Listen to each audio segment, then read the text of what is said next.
দয়াল রহমান কে পারে বুঝিতে তব শান।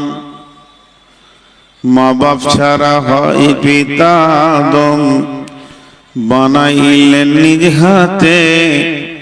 পিতা ছাড়া পুত্র ঈসা মারিয়ামের কোলেতে। কে বা বড় কারিগর, কার বা বড় শান, কে পারে বুঝিতে তব শান। শ্রদ্ধেয় সুযোগ্য আজকের সবার সভাপতি, উপস্থিত আলেম ওলামা বৃন্দ, সামনে আমার দিনদার ইমানদার মুমিন ভাই সকল এবং পর্দা থেকে শুননেওয়ালি মুমিনা মা ও বোনেরা, প্রশংসা গুণগান স্তব স্তুতি ভালোবাসা তকদির হায়াত মত সবকিছুর মালিক আল্লাহ। যে মহান মুনিব আজকে আমাদেরকে 2025 সালে 12 নভেম্বর বৃহস্পতিবার দিবাগত রাত্রিতে উত্তর দিনাজপুর করমদিঘি মহেশপুর গ্রামে জুনিয়র মাদ্রাসা কেন্দ্রিক আয়োজিত মাহফিলে হাজির করেছেন, সেই মুনিবের দরবারে একবার আমরা সকলে শুকরিয়া করি আলহামদুলিল্লাহ। দরুদ ও সালাম বর্ষিত হোক আখিরি পয়গম্বর নবী মুহাম্মদুর রাসূলুল্লাহ সাল্লাল্লাহু আলাইহি সাল্লামের উপর। আল্লাহুম্মা আমিন, আল্লাহুম্মা সাল্লি আলাইহি, আল্লাহুম্মা বারিক আলাইহি। আমি আপনাদের সামনে গ্রন্থ মুকুট আল কোরআন থেকে কয়েকটি আয়াত বিক্ষিপ্তভাবে পড়েছি আর একটা ত্রিমিজি শরীফের হাদিসকে আপনাদের সামনে পেশ করেছি। এই আয়াত আর হাদিসকে সামনে রেখে খুব স্বল্প সময়ে কয়েকটি কথা বলবো, আমার নির্দিষ্ট দেওয়া টাইমে শেষ করব ইনশাআল্লাহ। কিন্তু আপনারা উঠা বসা করবেন না, যেমন বসে আছেন এরকমই থাকেন। শুধু একটা বার বয়সে ছোট হলো আমি ওই লোকগুলোর পা ধরে বলছি যারা দাঁড়িয়ে আছেন বসে যান। যদি খুব খারাপ লাগে তা চলে যান, তাও ভালো, দাঁড়িয়ে থেকেন না। আল্লাহর বান্দা রসুলের উম্মত, আপনাদের হাতগুলো ধরে বলছি বসে যান। এই জিনিসটা কেন মানছেন না? এখন যদি একটা কড়া করে বলি তো মৌলবীদের অভ্যাস খারাপ, কথা নোংরা বলে। জি না ভাই, আল্লাহর গোলাম বসে যান। এই পৃথিবীটা একদিন ধ্বংস হবে। এই পৃথিবীটা একদিন ধ্বংস হবে। আমি গতকালকে একজনের সঙ্গে আলোচনা করতে করতে বলছিলাম, এখন যদি কাউকে জিজ্ঞেস করা হয় তুমি বাপের ক নম্বর ছেলে, মা বোনরাও ধ্যান দিয়ে শুনেন, কেউ বলবে আমি বড়, কেউ বলবে আমি 2 নম্বর, কেউ বলবে আমি ছোট, কেউ বলবে 5 নম্বর। নাম্বার দেবে যে আমি বাপের এত নম্বর সন্তান। তো একজন ফিলোসফার ইসলামী তত্ত্ববিদলা বলছে তুমি জানলে কি করে যে তুমি বাপের বড় ছেলে? বলে আমরা তো 5 ভাই, আমিই তো বড়। বলে এটা হিসাব ঠিক আছে, দুনিয়াবি হিসাব, কিন্তু বাপের বড় কে ওটা আল্লাহ ছাড়া কেউ জানে না। বলে কেন? একটা পুরুষ সে যখন স্ত্রীর সঙ্গে মিলে তার শরীর থেকে যেটা স্খলন হয়, যে মালটা বের হয়, তাতে 40 থেকে 60 কোটি পোকা বের হয়। তাহলে তুমি কি বুঝলে তুমি ক নম্বর? তোমার জ্ঞান কি আছে? তো আমরা এখানে যতজন বসে আছি আমরা নিজেদের একটা হিসাব করে রেখেছি। এখন এই যে চেয়ারে বসা মানুষটা আপনার সঙ্গে কথা বলছে, আপনারা শুনছেন, তো আমার এই দেহের ভিতরে কটা প্রাণ আছে? কটা প্রাণ আছে? বলবে একটা আছে। আজরাইল আসবে, একটা প্রাণ নিয়ে চলে যাবে। নূর মোহাম্মদ মারা যাবে, নূর মোহাম্মদ ইন্তেকাল হয়ে যাবে, স্থানান্তরিত হয়ে যাবে। কিন্তু সূক্ষ্ম ব্রেন্দে দেখেন আমার এই বডিতে কয়েক কোটি প্রাণ আছে। আমার এই বডিতে কয়েক কোটি প্রাণ আছে, কয়েক কোটি। একবার স্খলন হলে যদি 60 কোটি পোকা বের হয়, প্রত্যেকটা শুক্রাণুর প্রাণ আছে। 1 গ্রাম রক্তে 17 লক্ষ থেকে 18 লক্ষ শ্বেত কণিকা আছে, লোহিত কণিকা আছে। যে পোকাগুলো রক্তে না থাকলে শরীর মজবুত হয় না। যার পোকা যত শক্তিমান তার গায়ে শক্তি তত বেশি। ওই পোকাগুলো যদি আবার দুর্বল হয়ে যায় তা মানুষটা দুর্বল হয়ে যাবে। তাহলে এতগুলো পোকা আল্লাহ আমার রক্তে রেখেছে, তাদের একটা একটা প্রাণ আছে। আমার শুক্রাণুগুলোর প্রাণ আছে। আমার রক্তে লোহিত কণিকা, শ্বেত কণিকা ককটি আছে আল্লাহ জানে, তাদের প্রাণ আছে। কিন্তু আজরাইল যেদিন আমার প্রাণটা নিয়ে চলে যাবে, আজরাইল যেদিন আমাকে আবদ্ধ করবে, বেঁধে নেবে, সেই দিন ওই প্রাণগুলো বুঝতে পারবে আমরা যে দেহে বাস করতাম সেই দেহটা এখন নিস্তেজ হয়ে গেছে। ধীরে ধীরে তারা মারা যাবে। তারা একটা দেহে বাস করত, তাদের বাসস্থান ছিল একটা দেহ।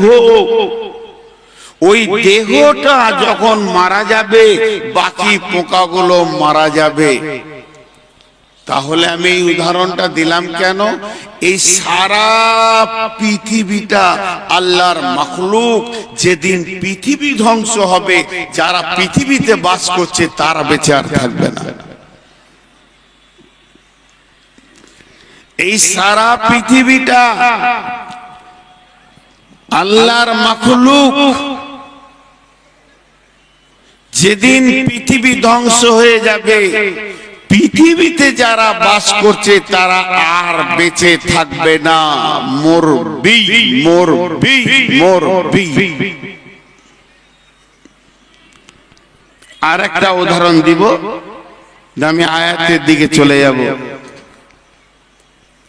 সেই উদাহরণটা কি? এখনকার মানুষ যে কোনো মাল কিনে তার ওয়ারেন্টিটা চায়। মোবাইল কিনলে বলবে ওয়ারেন্টি কার্ড দাও। একটা যদি মোবাইলের কভার কিনে ওয়ারেন্টি কার্ড দাও। একটা যদি প্রেসার কুকার কিনে ওয়ারেন্টি কার্ড দাও। একটা যদি টর্চ লাইট কিনে ওয়ারেন্টি কার্ড দাও। মানে মানুষের মিজাজে ঢুকে গেছে এইটা গ্যারেন্টি কতদিন আছে। মালটা যে আমি 2 টাকা, 20 টাকা, 50 টাকা, 100 টাকা, 200 টাকা, 500 টাকা, 1000 টাকা, 10,000, 20,000 দিয়ে মাল কিনলাম, এই মালটার গ্যারেন্টি কদিন আছে? তেমনি এই ময়দানের এক পাশে বিরাট বড় দক্ষিণ পাশে রাস্তার গায়ে একটা ফ্ল্যাট তৈরি হচ্ছে, 20 তলা। ফ্ল্যাটটা যিনি বানাচ্ছেন বাইরে থেকে উনি ইঞ্জিনিয়ার এনেছেন, বিদেশ থেকে মিস্ত্রি এনেছেন, লেবার এনেছেন, কাজ শুরু হচ্ছে। ও ওয়ারেন্টি নিচ্ছে। কি ওয়ারেন্টি নিচ্ছে? ইঞ্জিনিয়ারকে বলছে কোন নদীর বালি দিব আপনাকে বলতে হবে। এই কথা জেনে রাখেন, ভারতবর্ষে যত জায়গায় বালি উঠে সেই বালিগুলো আগে ল্যাবরেটরিতে যায়, তাদের পরীক্ষা হয় কোন বালির ধারণ ক্ষমতা কত বেশি, কার সঙ্গে লবণাক্ত সম্পর্ক আছে আর কার সঙ্গে নাই, যেটা মিষ্টি বালি সেটা বেশি কাজ হয়। এর জন্য ইঞ্জিনিয়ারদের এগুলো জানা আছে। ইঞ্জিনিয়ার লিখে দিল তোমার আশেপাশের নদীর বালি চলবে না, তুমি মজবুত বাড়ি করবে বর্ধমান অজয় নদী থেকে নিয়ে এসো, কিংবা বীরভূমে ময়ূরাক্ষী থেকে নিয়ে এসো। সেখানকার বালি এলো, ঘরও মজবুত বানাবে। স্যার ইট কোন ভাটা থেকে নিব, কোন ভাটার ইটের ধারণ ক্ষমতা বেশি? উনি লিখে দিলেন লালগোলা চলে যাও, ওখানকার ইটের ধারণ ক্ষমতা বেশি, মুর্শিদাবাদের নিয়ে এসো। দুটা দামি মাল এলো। স্যার রড কোন কোম্পানির লাগাবো? উনি লিখে দিলেন এলিগেন্ট। সেমি স্টিল চলবে না, এলিগেন্টের রড লাগাও। এলিগেন্ট রড চলে এলো। স্যার সিমেন্ট বলে অম্বুজা প্লাস হলে ভালো হয়, এলটি যদি পাওয়া যেত তো আরো ভালো। চলে এলো। বাকি থাকলো কি? আপনারা বেরেন্দে বলেন বাকি থাকলো কি? পাথর এলো, রড এলো, সিমেন্ট এলো, বালু এলো, ইট এলো, মাল এসে গেল। বন্ধু, সিমেন্টের গায়ে লেখা আছে 80 বছরের ওয়ারেন্টি। আমার সিমেন্টের যেটা কেমিক্যাল 80 বছরের ধারণ ক্ষমতা রাখে। আর এলিগেন্ট রড অ্যাডভার্টাইজ দিচ্ছে 100 বছর, কোনো চিন্তা নেই। দরের আগে দাও, ঢালাইয়ে লাগিয়ে দাও, প্লালে লাগিয়ে দাও, আমার রড মরিচিকা ধরবে না 100 বছর। সবারই ওয়ারেন্টি পাওয়া গেল। কিন্তু বড় দুঃখের বিষয়, যে জমিনের ওপরে ঘরটা বানানো হবে, যে জমিনটাতে ওপরে ঘরটা বানানো হবে, যে জমিনটার ওপরে ঘরটা বানানো হবে, ওই জমিনওয়ালার সঙ্গে কে যোগাযোগ করবে? আল্লাহ, আমি তো ঘর বানাচ্ছি কয়েক কোটি টাকা দিয়ে, এই টাকাগুলো যে জমির ওপরে আমি ঢেলে দিব, এই জমিটা তুমি কতদিন রাখবে? কতদিন এই পৃথিবীটা থাকবে? না আমার ঘর বানানো হবে, পরের দিন ধ্বংস শুরু লীলা হবে। এটা তো আমি চাইছি না। সবারই কাছে গ্যারান্টি নিলাম, কেউ 70 বছর, 80 বছর, 100 বছর পর্যন্ত দিল, এরপরে গ্যারান্টি কেউ দিল না। আমি তো ঘরটা বানাবো জমিনের পিঠে, এই ঘরটা আমি আর কোথাও বানাবো না। তাহলে জমিটা কতদিন ঠিক থাকবে, নষ্ট হবে না, এটা আমাকে বলে দিন। এটা আমাকে বলে দেন, কে দিবে? ওয়ারেন্টিটা কে দিবে? কোন মৌলবি দিবে না মুফতি দেবে? ওয়ারেন্টিটা কে দিবে? কোন মুহাদ্দিস দেবেন না মাদানি দেবেন?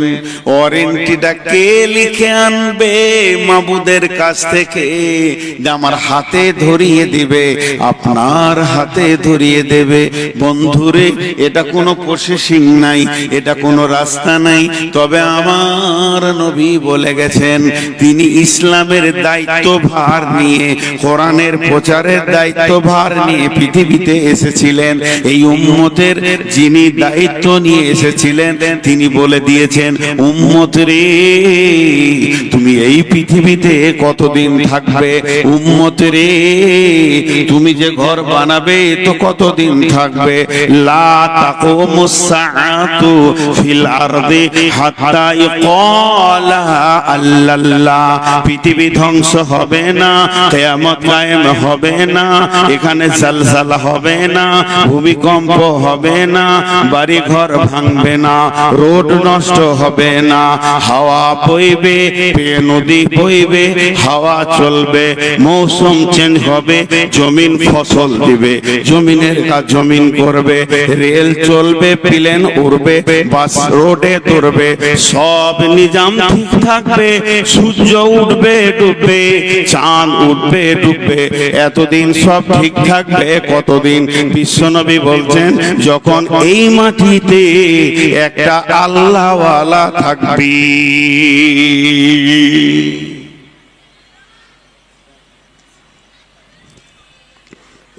একটা আল্লাহওয়ালা থাকবে। আল্লাহওয়ালাটার দাম কত বলেন এবার? ওই আল্লাহওয়ালাটার দাম কত? একটা খালেস নিয়তে। আজকে মহিষপুর মাদ্রাসার এত খরচা কেন?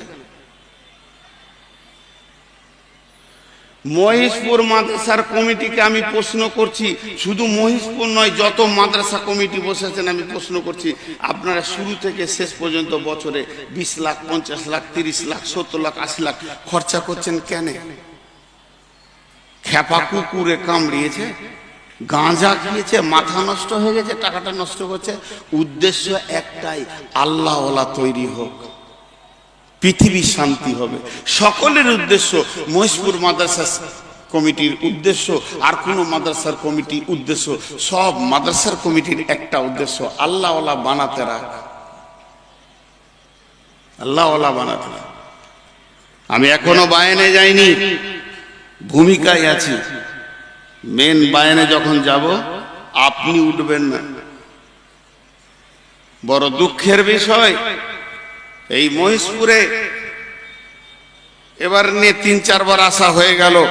যতবার এসেছি লোক ভালো পেয়েছি, যতবার এসেছি কমিটির ব্যবহার ভালো পেয়েছি, আজও পেয়েছি। কিন্তু দুঃখের বিষয়, শেষ পর্যন্ত আপনারা থাকতে পারবেন না। আর আমি আগামী বছরে বাঁচবো কিনা জানি না। এখন আমি কথা বলছি, আজকে ব্লাড টেস্ট করেছে, কথা বলছি, 506 সুগার আমার। পানিটা এমনি খেয়েছি না, জিভ শুকিয়ে যাচ্ছে। তারপরও কথা বলছি, আপনারা একটু শুনেলেন, আমিও চলে যাব।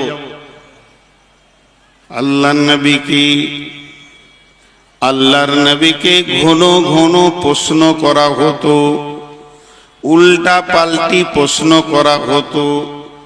কোরআনের ভিতরে আছে, আল্লাহ সূরা নাবাতে বলছেন, আম্মা ইয়াতাসাআলুন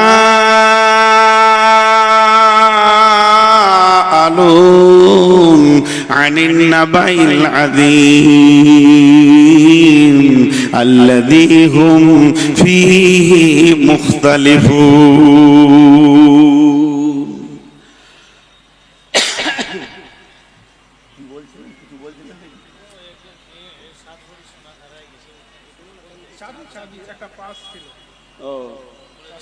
আচ্ছা বলে দিচ্ছি, এগুলো বলতে হবে, কিন্তু খাবার এলাকার বলি না। আর ওই মাইক যদি বাজে, আমি বলে এসছি, তা আমি আগে খেতে আসবো তোর কাছে, তারপর যা করবি করবি। হ্যাঁ, আপনারা বক্তা চয়েস করতে পারেন নাই, আমার মতো খচ্চরটাকে নিয়েছেন। একটা মহিলার, আমাদেরই বোন, মা বোন সব, তার পার্স হারিয়ে গেছে, ব্যাগে যথেষ্ট পরিমাণ সম্পদ আছে। যদি আপনি পেয়ে থাকেন, ফেরত দিলে নেকি পাবেন।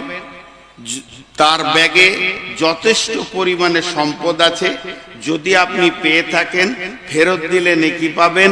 আর যদি সজ্ঞানে সেটাকে আপনি হজম করেন, আল্লাহ আপনাকে হজম করতে দেবে না, ওর কয়েক গুণ বের করে নেবে। মানুষের হারাতেই পারে, হারানোটা এমন কোনো দোষ নয়, হারাতেই পারে।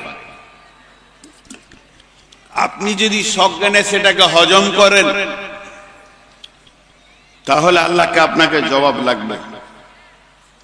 আরেকবার বলছি, আম্মা ইয়াতাসাআলুন,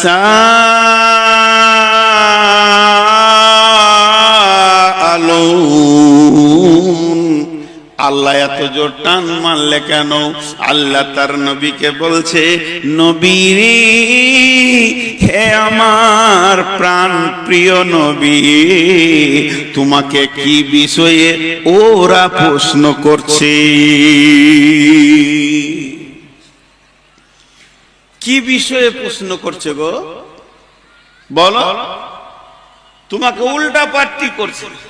আল্লাযী হুম ফীহি মুখতালিফুন,